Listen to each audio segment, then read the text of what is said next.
আমরা বলি যে যার পিতা মাতা নাই সে এতিম, পিতা মারা গেলে সেই সন্তান এতিম হয়ে যায়। কিন্তু আমি বলি যে সবচেয়ে বড় এতিম যার স্বামী নাই, যেই নারীর স্বামী নাই সবচেয়ে বড় এতিম।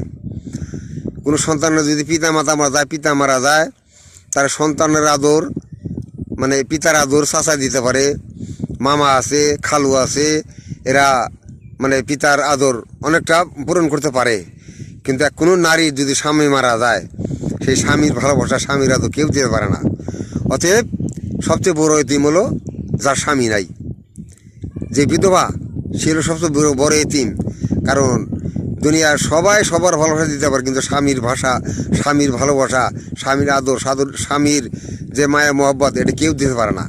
স্বামীর মায়া মোহব্বত কেউ দিতে পারে না। অতএব বুঝতে হবে যে যে নারী স্বামী হারা হয়ে গেছে, বিধবা, সে হলো সবচেয়ে বড় এতিম, সে বড় অসহায়।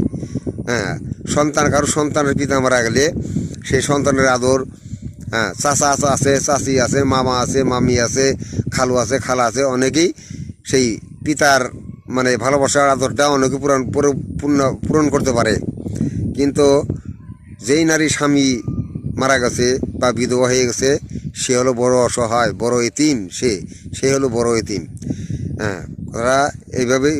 আমার কথাটা যদি ভালো লাগে ভাই একটু সাবস্ক্রাইব করে দিন।